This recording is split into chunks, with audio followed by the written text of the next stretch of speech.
Interesting that as we start this list, you've really focused on these physical parts, the exercise, the heart healthiness, the diets. And when I hear about prevention for Alzheimer's or dementia, I always hear, well, you got to train your brain. You got to get on those brain games. You got to do a crossword every day. That's how you do it. Is there any truth to that? Absolutely, because that's step number 4. Oh, there you go. So that is the 4th factor, which is mental activities. Before we really dive in here, I want to get clear that we're not advocating that there's absolutely the 100% chance you can slow any of these down. Every person is unique. All of these diseases are complicated, but there is some evidence that in some cases, there are things that can slow down the progression of some of these diseases.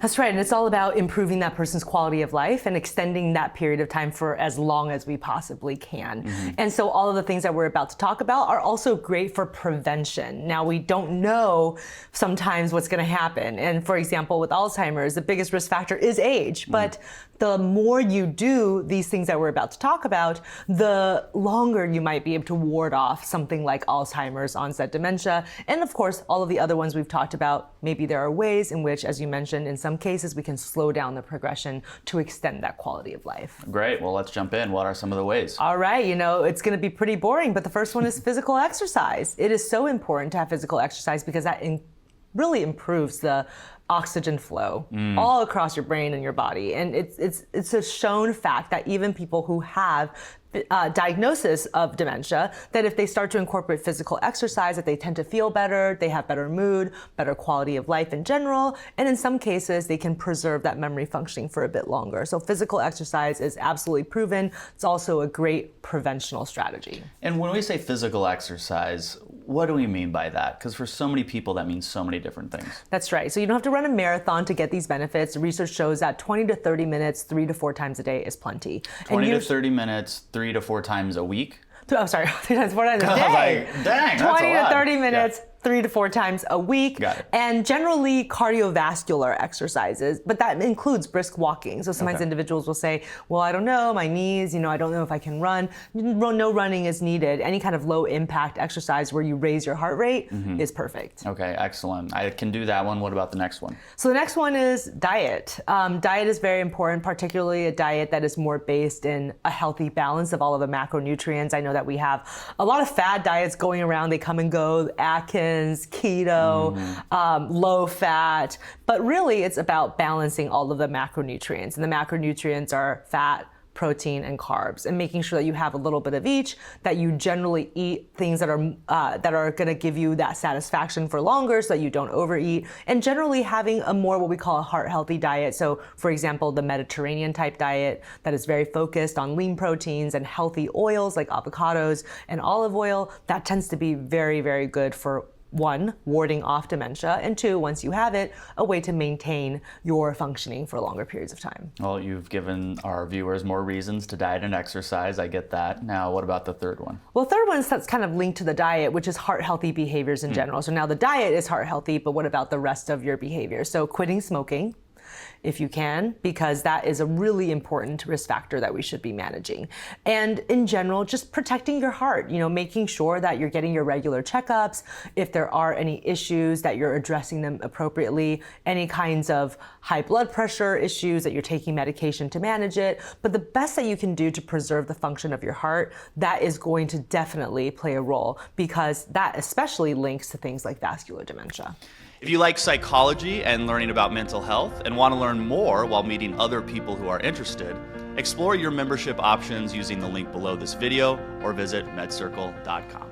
It's interesting that as we start this list, you've really focused on these physical parts, the exercise, the heart healthiness, the diets.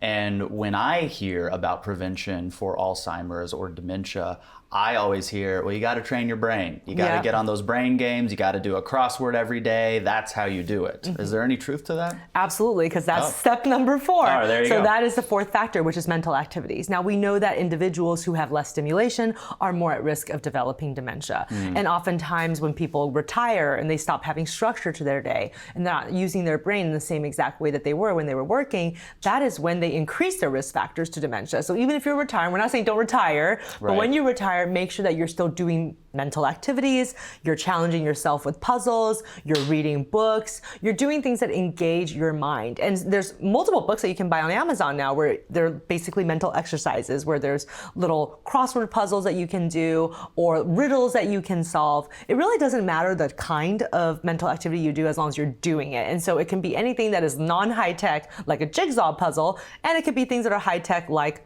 Lumosity. That's a very popular one. A lot of people like to use that one. I also like Peak and Elevate, which are also apps that you can get on Android and iPhone. And those are little mini games that you can play on your phone, challenging yourself 10, 15 minutes a day. But any kind of mental activity that you can think of doing, making sure that you're in touch with that on a daily basis. So it really is the use it or lose it mindset here. Absolutely, because the more that you train yourself, the more that you train your brain with these mental activities, the more you're encouraging that connectivity. Yes. So your brain is like highways, and the more that people are traveling along those highways, the more your brain is working and the more your brain is going to preserve its function. Once the highway is ditched and no one's using it, that's when the brain starts to fall apart. And so we know this from research now, and we know that no matter what age you are, you have to continue to challenge yourself to learn. When should somebody start these types of strategies? Anytime. I do them all the time now. I mean, even as I'm working. Wow.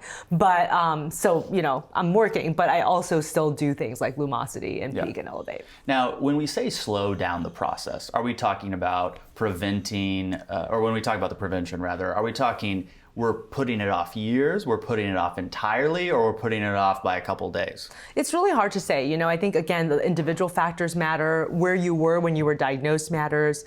But the sooner you start, once you receive that diagnosis, we tend to see the better results as a function of you starting early rather than later into the game. Now, with our different types of dementia, are there certain strategies that work just for specific types? I think that it's really about the function. So if you find that your particular dementia mostly is learning and memory issues versus attention and processing speed, the priority would be then to train those skills and to find ways to deal with those frustrations better on a daily basis. So if you find that if you have an attention issue, it's not just about training attention, it's also about building in things that will help you focus your attention so that you don't get upset at yourself when you can't focus. And so oftentimes I'll recommend, as a very easy accommodation for people who have attention issues, that whenever they're trying to learn something new, that they're both getting a visual handout to look at the steps and they're rehearsing it to themselves by speaking it out loud and hearing it and trying to integrate that into their memory. Final thoughts on prevention? Yeah, there's actually 2 more factors. Oh, great. So the 5th factor is avoiding head injuries. I mean, that sounds like so silly, but it's so true that you need to protect your head. When I was younger, I was such a crazy person. In my 20s, I would snowboard and go on the terrain parks and do jumps and all kinds of obstacle courses without a helmet. I mean, that is just an absolute no-no. You always have to protect your head and protecting yourself from any kind of concussions, right? So reduce the amount of concussions that you're going to have. And a big part of this for older people is preventing falls. Because when you fall, that's when people hit their head. That's when things start to happen. That's when they become more at risk for dementia. And so again, protecting your head at all times, starting when you're young and as you're older, doing things and setting up your house in a way to prevent falls. Excellent. And the last thing is going to be another one that has gotten a lot of media attention lately, and that is social interaction. It's amazing what social interaction can do to ward off dementia. Yeah. It's a proven science now that social isolation increases risk of depression, anxiety, and dementias, as well as premature death. Wow. And so if you're able to connect meaningfully with people in your life, you're going to slow that down as well, and you're going to also prevent the risk of dementia if you don't have it already. And so, again, making time to really connect with people in real life. So we're not talking about, okay, I'll check in with Facebook for 30 minutes before I go to sleep. That's right. Yes. We're talking about picking up the phone, having a short conversation, seeing somebody face to face, having a cup of coffee with them. Yes. But those meaningful connections really go a long way. And no matter what age you are, it's going to set you up right in terms of preventing the progression of dementia.